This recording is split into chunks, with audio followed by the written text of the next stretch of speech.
अब बात करते हैं महाराष्ट्र की राजनीति की। महाराष्ट्र में राज ठाकरे के आदेश पर उनकी पार्टी के कार्यकर्ताओं ने गुंडागर्दी शुरू कर दी है। राज ठाकरे ने गुड़ी पड़वा की रैली में कहा था कि महाराष्ट्र में मराठी ही चलेगी। जो लोग दूसरे राज्यों से आकर महाराष्ट्र में नौकरी कर रहे हैं, रोजगार कर रहे हैं, उन्हें मराठी में ही बात करनी चाहिए। जो मराठी नहीं बोलेगा उसे मंत्री के कार्यकर्ता सबक सिखाएंगे। इसके बाद मंत्री के कार्यकर्ता काम पर लग गए। कल रात मुंबई के पवे इलाके में मंत्री के कार्यकर्ताओं ने एक अपार्टमेंट के सिक्योरिटी गार्ड की पिटाई कर दी क्योंकि उसे मराठी नहीं आती थी। कार्यकर्ताओं ने सिक्योरिटी गार्ड को पीटा, फिर उसका वीडियो बनाया, उससे हाथ जोड़कर माफी मंगवाई। एमएनएस के कार्यकर्ताओं ने सिक्योरिटी गार्ड से कहा कि वो राज ठाकरे को ये मैसेज दे कि वो मराठी सीखेगा। ये बाकीचे लोक आहेत ना मराठी, त्यांना सांगा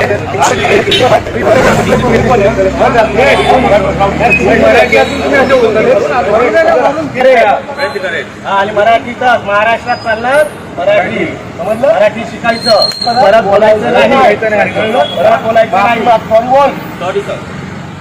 आणि एक लोक असतात नाही।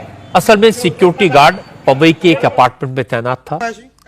एमएनएस का एक कार्यकर्ता अजिंक्य ठेकले फूड डिलीवरी के लिए वहां आया था। बिल्डिंग में एंट्री को लेकर उसकी गार्ड से बहस हुई। अजिंक्य ने उससे मराठी में बात करने को कहा। क्योंकि सिक्योरिटी गार्ड उत्तर भारतीय था, उसे मराठी नहीं आती थी, इसलिए उसने मराठी बोलने से इनकार कर दिया। काय बोलतोय तू? काय बोलतोय? मैं बोला कि जो पूछा क्यों बताने के लिए। तू मराठीत बोल, पहले मराठीत बोल। तू मराठीत का नाही बोलत आहे? क्यों मराठी मेरे को आता नहीं भाई? क्यों? तो बोलावं लागणार तुला मराठी। क्या मराठी बोला? तुला मराठीत बोलावं लागणार। मैं- तू बोल माझी मराठीत। मला हिंदी येत नाही, तू मराठीतच बोल। इसी को लेकर बात बढ़ गई। अजिंक्य ने एमएनएस के नेताओं और कार्यकर्ताओं को बुला लिया और उसके बाद गार्ड की पिटाई कर दी।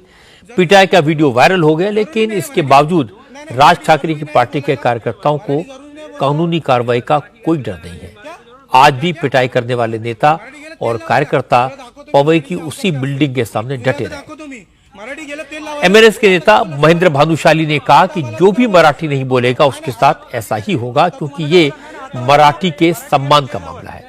भानुशाली ने कहा कि राज ठाकरे ने आदेश दिया है कि महाराष्ट्र में रहना है तो मराठी बोलनी होगी और वो इस आदेश को लागू करवा कर ही रहेंगे। बाकीचे लोक आहेत ना मराठी, त्यांना सांगा। ये किसी उत्तर भारतीय की पिटाई नहीं है, ये मराठी भाषा का अपमान करने वाले की पिटाई है। इसको कोई भी जात पात से आप लोग जोड़िए मत। मराठी भाषा का अपमान करेगा वो कोई भी होने दो, उसको यही फटके पड़ने वाले हैं। क्योंकि अगर आप यहाँ पर आपका पेट पालने आते हो, आप रोजी रोटी कमाने आते हो, और अगर किसी ने बोला कि आप मराठी में बात करो, तो अगर आपको नहीं आ रहा है तो आपको उनको कहना चाहिए कि हम लोग सीख रहे और हम महाराष्ट्र में तो हम सीख लेंगे। लेकिन अगर आप बोलोगे कि मराठी गया तेल लगाने, तो फिर तुम्हारे को भी बराबर तेल लगेगा और कल जो चमत्कार दिखा है उन लोगों को, वो चमत्कार सबको दिखेगा। और राज साहब ने कल आपने देखा रहेगा गुड़ी पड़वा की सभा में कि जो मराठी भाषा का अपमान करेगा और बोलेगा मैं मराठी नहीं बोलूंगा, जिद करेगा और मराठी का अपमान करेगा, तो उसको जवाब मिलेगा और करारा जवाब मिलेगा। इस मामले में उद्धव ठाकरे की शिवसेना ने राज ठाकरे के स्टैंड को सपोर्ट किया है।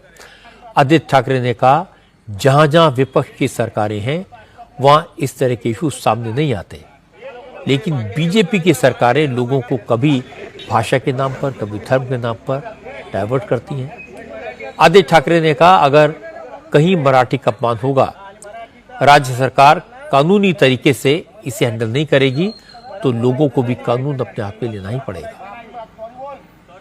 भाषा की पॉलिटिक्स हो, वेज नॉन वेज की पॉलिटिक्स हो, हिंदू मुस्लिम की पॉलिटिक्स हो, हिंदुओं में भी जाति की पॉलिटिक्स हो, ये जहां जहां भाजपा राज करता है वहीं क्यों होती है? जहां जहां भाजपा ही राज करती है तो हिंदू खतरे में कैसे आता है? जहां जहां भाजपा राज करती है तो मेजॉरिटी खतरे में क्यों आता है? वहां की सुख शांति समृद्धि क्यों खतरे में आती है? क्योंकि भाजपा यही चाहती है कि हम लड़ते रहे, झगड़ते रहे और जो महत्वपूर्ण विषय है उससे हम विचलित हो जाए। हर कोई हर भाषा सीखे, बिल्कुल सीखे, लेकिन हर एक राज्य में जो अपनी अपनी भाषा होती है, अपनी मातृभाषा होती है, उसका मान सम्मान होना ही चाहिए। अगर कोई अपमान करता है और कहता है कि मैं ये भाषा नहीं बोलूंगा या उस भाषा का अपमान होता है, तो कोई ना कोई, अगर कानून ना हो या महाराष्ट्र जैसी परिस्थिति हो जहां कानून का दबाव ही ना हो, किसी को डर ही ना हो, तो कोई ना कोई कानून अपने हाथों में लेता है। कांग्रेस के नेता नसीम खान ने कहा, राज ठाकरे की पार्टी का वजूद नहीं बचा है। इसलिए वो इस तरह की गुंडागर्दी करके चर्चा में रहना चाहते हैं। नसीम खान ने कहा कि अब कांग्रेस की सरकार के वक्त राज ठाकरे की पार्टी ने उत्तर भारतीयों को टारगेट किया था तो उनके खिलाफ एक्शन हुआ था, लेकिन राज ठाकरे फडणवीस के दोस्त हैं, उनकी हिमायत करते हैं, इसलिए अब राज ठाकरे को कानून का कोई डर नहीं है। जो भी लोग इस तरह से अगर भाषा के नाम पर, प्रांत के नाम पर भेदभाव करते हैं और उनकी भावनाओं को भड़काते हैं, उनके साथ मारपीट करते हैं, कानून हाथ में लेते हैं, तो उनके ऊपर सरकार को सख्ती से निपटना चाहिए। क्योंकि 2008-9 में हम लोगों ने देखा है राजनीतिक स्वार्थ के लिए किस तरह से भाषावाद को बढ़ावा देकर और एक विशेष भाषा के लोग, हिंदी भाषी लोगों के ऊपर किस तरह से अन्याय और अत्याचार और भावनाएं भड़काई गई थी। और उस समय कांग्रेस की सरकार ने कड़क कार्रवाई की थी और उनके मुखिया तक पर कार्रवाई की थी। जो लोग इस तरह से काम कर रहे हैं, तो मौजूदा भारतीय जनता पार्टी की सरकार को चाहिए कि ऐसे लोगों पर लगाम लगाएं और गुंडागर्दी करने वालों पर कठोर कार्रवाई करें। इस मामले में बीजेपी और शिंदे की शिवसेना के नेताओं ने बीच की लाइन ली। बीजेपी के नेता प्रवीण दरेकर ने कहा कि किसी को भी कानून हाथ में नहीं लेना चाहिए, लेकिन मराठी का सम्मान सबको करना होगा।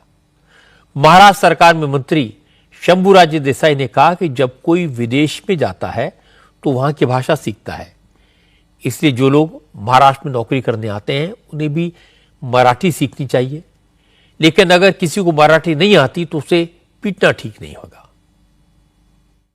देखिए, कायदा कानून किसी ने हाथ में नहीं लेना चाहिए। अभी मराठी को राष्ट्रभाषा का दर्जा भी प्राप्त हुआ है, केंद्र सरकार ने वो भी निर्णय लिया है। इसीलिए महाराष्ट्र में जो भाषा सब लोग की है, महाराष्ट्र की भाषा है, वो मराठी भाषा बोलनी ही चाहिए, ये हमारा ही कहना है।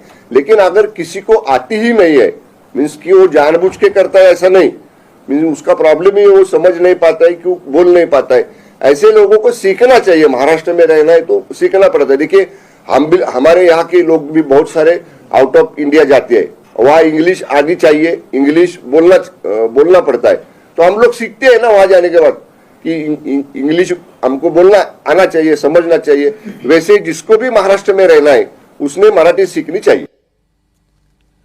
राज ठाकरे की ओरिजिनल पॉलिटिक्स इसी तरह पिटाई करने, तोड़फोड़ करने, उत्तर भारतीयों को डराने धमकाने की थी। इससे नाम तो हुआ, लेकिन वो किसी के काम नहीं आए। पिछले चुनाव में एक बार फिर राज ठाकरे को बुरी हार का सामना करना पड़ा, इसलिए अब वो मराठी अस्मिता का सवाल उठा रहे हैं। मराठी भाषा का सम्मान होना चाहिए, मराठी मानुष का सम्मान होना चाहिए, ये महाराष्ट्र की परंपरा है। लेकिन थप्पड़ मारकर, तोड़फोड़ करके आज तक कभी किसी ने सम्मान हासिल नहीं किया। जो कानून अपने हाथ में लेता है उसका कोई सम्मान नहीं करता।